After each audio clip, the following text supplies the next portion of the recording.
دا د 1956 کیسه ده، کله چې د لاهور یو قاضي هغه سپېڅلی ښاغلی راوبولی او پوښتنه یې ځینې وکړه چې پر تا باندې الزام دی چې ته پښتونستان جوړوې. د برصغیر د ازادۍ هغه ښاغلي په جواب کې قاضي ته وویلې چې دا پر ما باندې الزام نه بلکې زما دپاره اعزاز دی چې زه د خپل قام دپاره پېژندګلوي، سیالي او خپلواکي غواړم. پښتونستان زما د ژوند مرام او هدف دی. د خپل قام دپاره سیالي او خپلواکي غوښتن هیڅ د شرم کار نه دی. د برصغیر د ازادۍ دغه ښاغلی څوک و؟ چیرې زیږېدلی ولو؟ کومې ستومانۍ او ستړي یې خپل قام دپاره وړي وې او د پښتنو ادب دپاره یې کوم خدمتونه کړي دي؟ راځئ چې نن د وطاق په دغه خپرونه کې د برصغیر د ازادۍ دا ښاغلی او پیاوړی مبارز وستایو. که چیرې تاسو زما چینل وطاق ټي وي نه یې سبسکرایب کړی نو زما تاسو څخه خواست دی چې تاسو زموږ دغه چینل سبسکرایب کړئ. شلمې صدۍ ته د ازادۍ انقلاب او د لیډرانو صدۍ ویل کیږي. دغه صدۍ کې ډېر انقلابونه راپورته سول، ډېر تحریکونه وزېږېدل او په دغه کې ډېر نامتو شخصیات هم وموندل. کله چې دلته په برصغیر کې د فرنګیانو حکومت و هم د ازادۍ تحریک شروع سولو. بلوچستان کې البته فرنګی ډېر خوشحاله او په اطمینان سره و، ځکه دلته خلکو سیاسي شعور نه درلود او د ازادۍ او د تحریک دپاره یې هیڅ قسم مبارزه نه وه کړې. په دغه وخت کې په 1902 کې عنایت الله کاریز کې یو ماشوم وزېږېده چې مخ ته یې د فرنګي خوبونه آرام کړل. نن په وطاق کې به موږ دغه سپېڅلی ښاغلی ستایو، نو د موږ سره واوسې شي.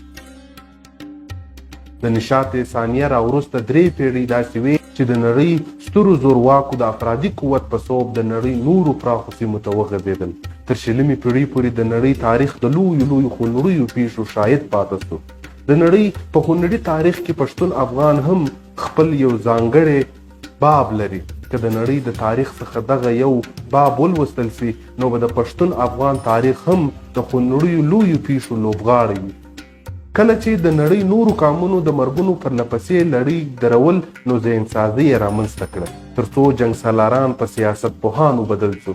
په همدغه اجتماعي ذهنسازي کې د ادبي لیټریچر لوی لاس دی. پښتون افغان هم غالبا 4 پیړۍ په جنګونو کې تر شلمې پیړۍ پورې سفر کړی و، خو فکر او نظریه یې جنګي وه. کله چې نړۍ د توپک ایښودلو ته تیاره سوه خو پښتون ملت توپک زیور او کلتور باله، نو اوس دا ملت سیاسي مبارزې ته څنګه راغلی؟ د شلمې صدۍ په لومړۍ لسیزه کې یعنی په 1902 کې یو داسې ماشوم پښتني ټولنې ته راغلی چې پلار نیکه، ور نیکه، تر نیکه یې د وطن خاورې په ننګ ستړي مبارزې ترسره کړي وې. دا ماشوم چې عبدالصمد نومېده د ځان سره د ملت د شعوري ذهنسازي مازغه په سر کې راوړل. د فرنګي نظام توده دوره وه، ژبه، خاوره، کلتور، وسایل یې د شپېکلاک په ولکه کې وو. ماشوم زلمی شو چې د شعور دنیا ته ننوت نو پوه سو چې غلام یم، نو غلام باید څه وکړي؟ که څه هم غلام باید په جنګ لاس پورې کړي، خو زلمی صمد خان د ملت د ذهنسازۍ فکري بدلون او د یو ملت په حیث یې سیاسي تګلاره خپله کړه چې نور جنګونه د ملت په درد نه خوري. سیاسي مبارزه، ملي وحدت، شعوري فکري ذهنسازي او بیداري دا خاوره د دشمن د منګولو ژغورلی سي. هر هغه نوی تحریک به له ځانه او له کوره شروع کیږي. داسې خان شهید هم دا لار د خپل کور ماجد څخه پیل کړ. عبدالصمد خان اچکزی د نور محمد خان زوی په 1902 کال کې د جولای پر 9 په ګلستان نومې سیمه کې زیږېدلی دی. نوموړی چې د خان شهید په نامه هم شهرت لري خپلې لومړۍ زده کړې تر 8م ټولګي پورې په منظمه توګه ترسره کړي. بیا یې نورې زده کړې له دیني عالمانو څخه کړي دي. کله چې په 1919 کال کې په سیاست کې د ښکېلتیا له امله په 14م کال بند او محکوم شو، نو بیا یې په بندخانه کې په غیر رسمي ډول د فاضل، پښتو، پارسي، میټریک او اف ای په ازموینو کې ګډون وکړ او د بریالیتوب سندونه یې ترلاسه کړل. عبدالصمد خان اچکزی په پښتو، دري، اردو او عربي ژبو ښه پوهېدل او آیته یې هم پر درلوده. هغه خپل ټول عمر په زده کړه، فرهنګي او سیاسي فعالیتونو کې تیر کړ او د سیاست په ډګر کې له هېواد سره د مینې په ګناه یې د مچ، هریپور او ملتان په زندانونو کې سختې شیبې او ورځې تیرې کړې. عبدالصمد خان اچکزی په 1913 کال هند ته لاړ او د لاهور د کانګرس په کلنۍ غونډه کې یې ګډون وکړو. په دې غونډه کې یې د اشتکلاک ضد شعارونه او خبرې واورېدې. کله چې بیرته کور ته راستون شو نو په آل او احوال کې یې بدلون راغلی و. دغه آل یې محمد ایوب خان اچکزی او خپل ورور عبدالسلام خان ته بیان کړو چې دوی درې واړه د یو ملي سیاسي ټولنې په جوړېدو لاس پورې کړ. کله چې انګریزان د دوی له فعالیت څخه خبر شول د دوی دغه ګوند یې غیر قانوني وباله او درې واړه یې بندیان کړل.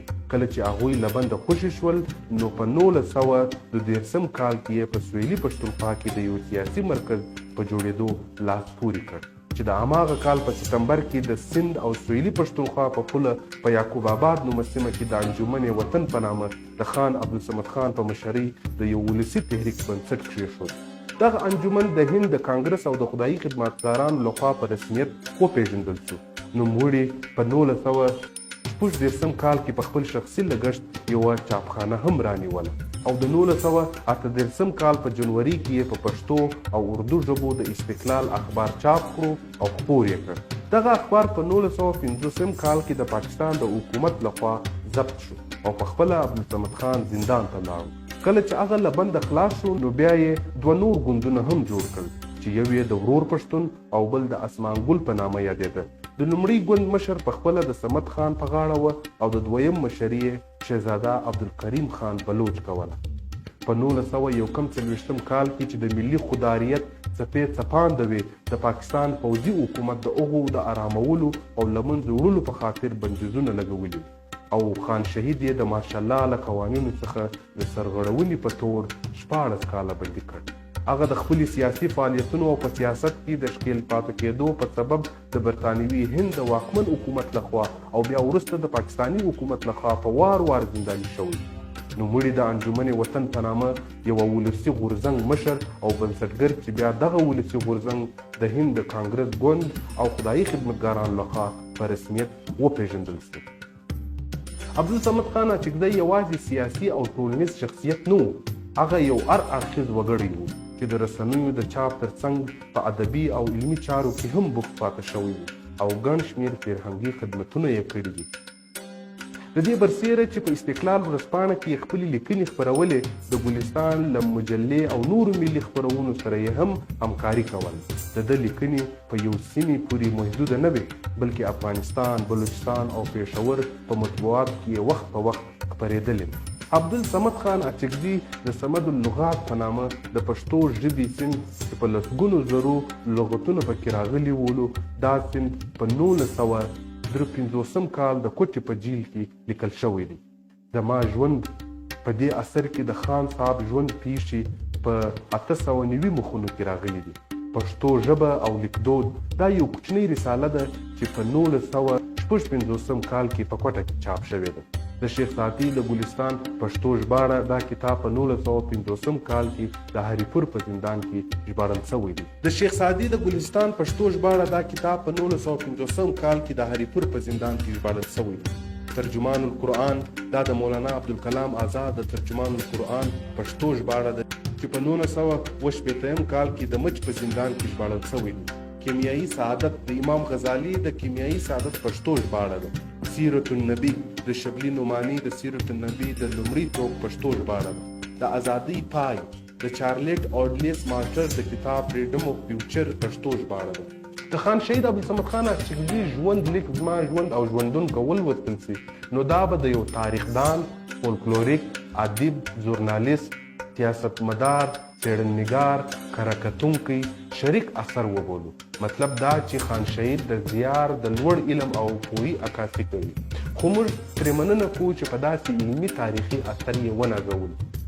کله چې د وخت تور دشمن د تاریخو زامنو د روښانه چراغ وژل وغوښتو نو خان شهید د مکتب مسؤلیت خپلو بچانو ته وسپارئ او په جګه غاړه مرګ ته په غېږ ورغلی. همدا د فکري بدلون لوی استاد په 2 دسمبر 1973 کې په خپل کور د نیمې شپې پر مهال په بمونو شهید کړل شو.